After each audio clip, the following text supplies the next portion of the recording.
नमस्कार।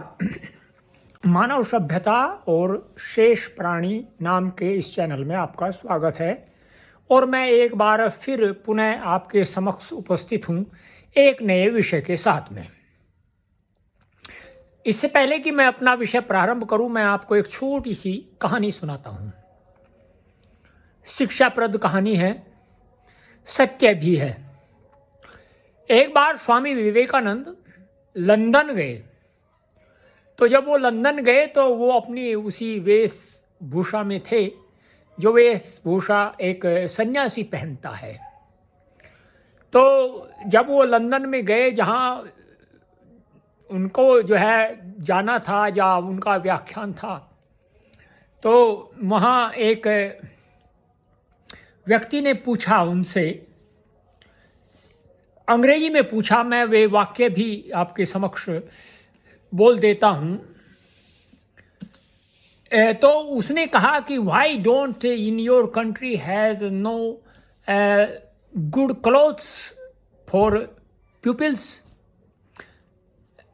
तो यह बात सुनकर के मैं इसका अर्थ भी बता देता हूँ पहले कि आपके जो देश है उसमें कोई अच्छे वस्त्र नहीं है लोगों को धारण करने के लिए। तो जो स्वामी विवेकानंद थे उनका उत्तर दिल को छू लेने वाला था। उन्होंने कहा कि उसको उत्तर दिया, इन योर कंट्री पीपल जज peoples with the clothes, but in my country peoples जज पीपल्स विद द कैरेक्टर्स। इसका अभिप्राय यह है कि उन्होंने जो उसको उत्तर दिया वह ये था कि आपके देश के अंदर जो लोग हैं वो एक दूसरे को यदि उसका जो है जज करते हैं, अर्थात अवलोकन करते हैं, वे वस्त्रों के आधार पर करते हैं। किंतु मेरे देश के अंदर जो है लोग यदि किसी का अवलोकन करते हैं तो वे उसके चरित्र के आधार पर करते हैं। तो ये तो आपको मैंने एक छोटी सी घटना सुनाई, और वो घटना इसलिए सुनाई कि किसी व्यक्ति के द्वारा कुछ कहा गया था। तो अब मैं आगे बढ़ता हूँ, उसका उत्तर उसको प्राप्त हो गया होगा। अब देखिए, मेरे हाथ में एक पुस्तक है जिसका नाम है वेदार्थ विज्ञानम। देखिए, ये पुस्तक है। वेदार्थ विज्ञानम का अभिप्राय है कि जो वेद के अंदर विज्ञान है, जो वेद है वह विज्ञान में है। किस प्रकार से विज्ञान में है, यह लोगों के लिए अभी भी एक रहस्य है, क्योंकि लोग वेद को जानते नहीं, तो वो एक रहस्य है। दूसरा, इस विषय को प्रारंभ करने का मेरा एक जो है लक्ष्य, ये कह सकते हैं कि मेरा एक ये अभिप्राय ये है कि मुझे एक व्यक्ति मिला आज। उस व्यक्ति ने जो है ये बताया कि मेरे यहाँ कोई व्यक्ति कार्य करने के लिए आया था, और वह व्यक्ति ने मेरे घर का ही पानी पिया, मेरे घर का ही भोजन किया। और मैं इस बात से बड़ा अक्षुब्ध हूँ, इस बात से बड़ा दुखी हूँ कि लोग जो हैं वो एक प्रकार से जो भेदभाव करते हैं, समाज के अंदर जो भेदभाव चला आ रहा है वह पीड़ादायक है। उसकी बात सुनकर के मुझे भी पीड़ा हुई, क्योंकि मैं भी भेदभाव को नहीं मानता। लेकिन हाँ, इतना अवश्य मानता हूँ कि जो लोगों का रहन सहन है, जो खान पान है, वह इतना उचित नहीं है जितना उचित होना चाहिए। उस खान पान के कारण ही जो है कुछ भेद है। किंतु मैंने फिर अपने एक विचार किया कि देखिए, इस व्यक्ति को जो है अवश्य ही कुछ इस प्रकार का चाहिए जो कि इस भेदभाव को दूर करता हो। तो मैं उसको कहा कि कोई बात नहीं, फिर हम मिलेंगे। और मैंने उसको कहा कि तुम ये वीडियो देखना, और इन वीडियो को देख करके तुम्हें यदि कहीं भेदभाव प्रतीत हो तो मुझे बताना। तो वह खुश होकर के चला गया। मैंने कहा खुश अभी मत हो, इतने प्रसन्न अभी मत हो।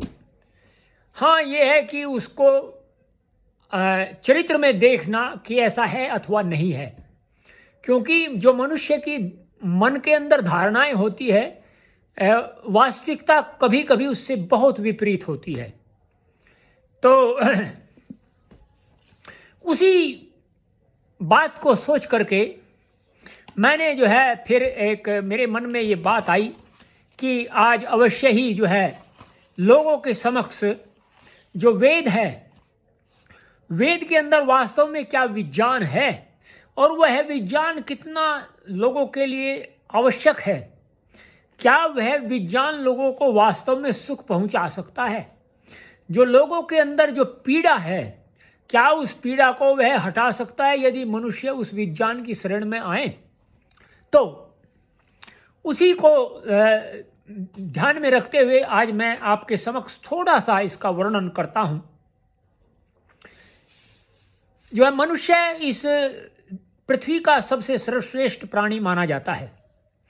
इस कारण यह है कि केवल यही प्राणी सबसे अधिक बुद्धिमान होने के कारण सत्य और असत्य की विवेचना करता हुआ निरंतर अपने ज्ञान का विकास कर सकता है, अर्थात अपने ज्ञान को बढ़ा सकता है।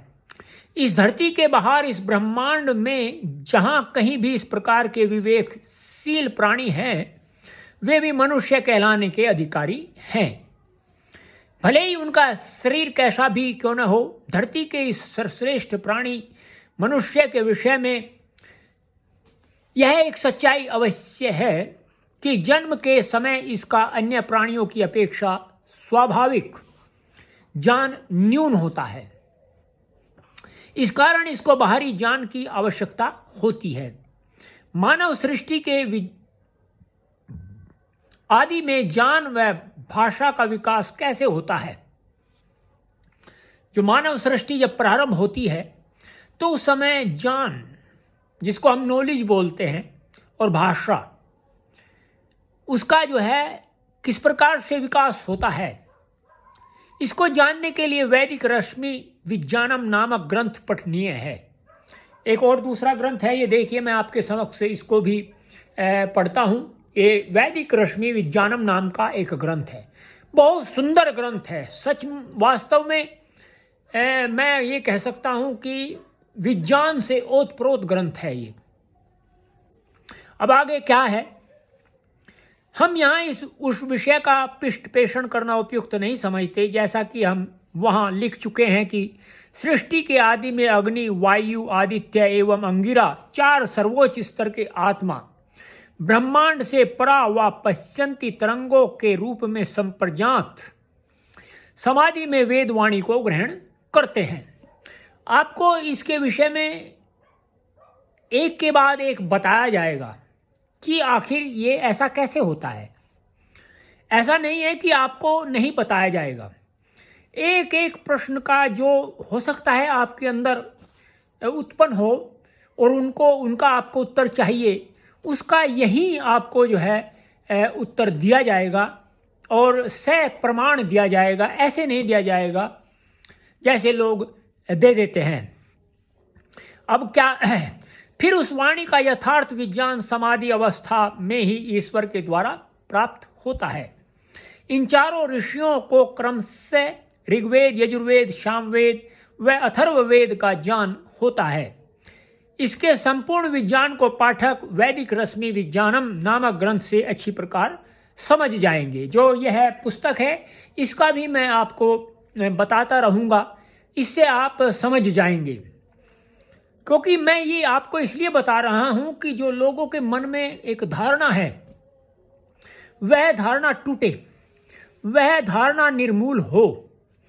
लोग जो हैं वे कुछ उन धारणाओं से बाहर निकल करके बाहर की दुनिया में एक बार देखे जैसा वे सोचते हैं। नहीं, कोई ऐसा भी है जो तुम्हें अपना मानता है, जो ये समझता है कि हो सकता है कि इनका जो है जो व्यवहार है जिसने इनको दूर धकेल दिया हो, या ये कह सकते हैं कि दूसरों के व्यवहार ने इनको अपने से दूर कर दिया हो, किंतु वह उस समय की घटना थी। इस समय यदि मनुष्य अपने आप को उन्नत देखना चाहता है तो उसको जो है सबसे प्रेम करना ही पड़ेगा और करना भी चाहिए, मेरा ऐसा मानना है।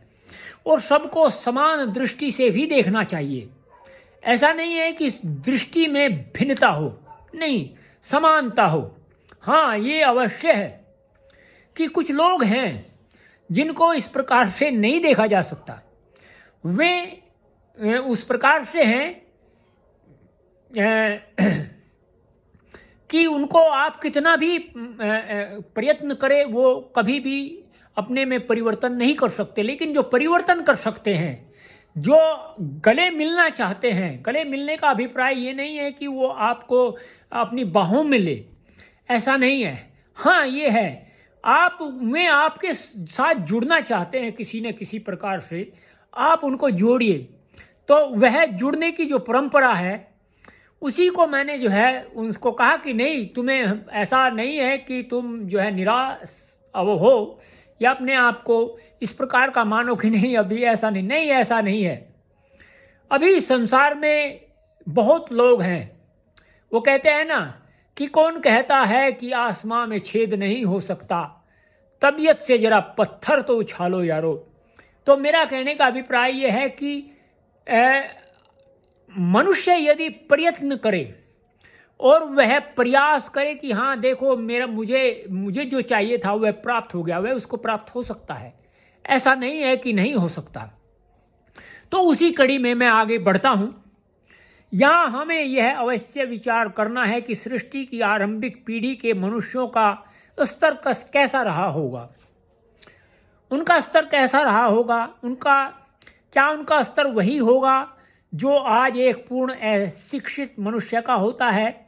सृष्टि के आदि में मनुष्य युवावस्था में उत्पन्न हुआ, यह तो तर्क से सिद्ध करने योग्य बात है। परंतु वे युवक व युवती क्या उसी बौद्धिक स्तर के होंगे जितना बौद्धिक स्तर आज उस मनुष्य का हो सकता है, जिसे जन्म के तुरंत पश्चात ही किसी निर्जन स्थान पर रख दिया जाए और वह पशु पक्षियों और वृक्षों के मध्य रहते हुए ही युवावस्था को प्राप्त कर ले?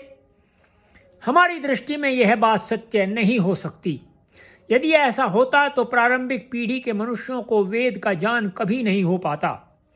इसका कारण यह है कि आज किसी निरक्षर एवं मानव समुदाय से सर्वथा पृथक रहे व्यक्ति को वेद का ज्ञान देने के लिए अक्षर ज्ञान से शिक्षा प्रारंभ करनी पड़ेगी, और जब तक वह वेदों का ज्ञान प्राप्त नहीं कर लेता तब तक वह किस ज्ञान के आधार पर अपना जीवन निर्वाह करेगा। तो ये आपके समक्ष मैंने कुछ बताया वेद के विषय में, आगे भी बताऊंगा। बहुत अच्छी जो है आपको सत्य, ये कह सकते हैं सर्वथा सत्य, अकाट्य सत्य, इस प्रकार की जो है वीडियो आपको देखने को मिलेगी। आप यदि अच्छी प्रकार से इनको देखेंगे सुनेंगे तभी आपकी ये समझ में आ सकता है। और यदि आप इनको केवल मनोरंजन होगा तभी होगा जब आप जो है इनसे जुड़ने का प्रयत्न करेंगे, तभी मनोरंजन हो सकता है। और यदि आप जुड़ने का प्रयत्न नहीं करेंगे तो मनोरंजन नहीं होता, क्योंकि काव्य शास्त्र विनोदेन कालो गच्छति धीमताम। ये कहते हैं कि काव्य का अभिप्राय होता है जो विशिष्ट ज्ञान होता है, विनोदेन उसके जो है विनोद से, कालो गच्छति, काल का मतलब समय या काल, गच्छति व्यतीत होता है, धीमताम बुद्धिमानों का। तो जो बुद्धिमानों का जो समय होता है या काल होता है वह उन ऐसे विशिष्ट ज्ञान के मध्य रह करके ही होता है विनोद।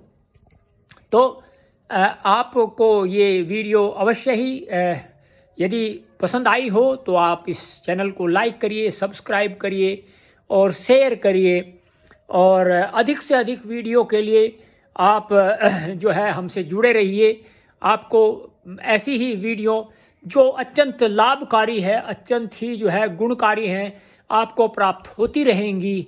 और आप मुझे इंस्टाग्राम और उस पर भी फॉलो करिए, फेसबुक पर भी @सत्येंद्र मलिक के नाम से।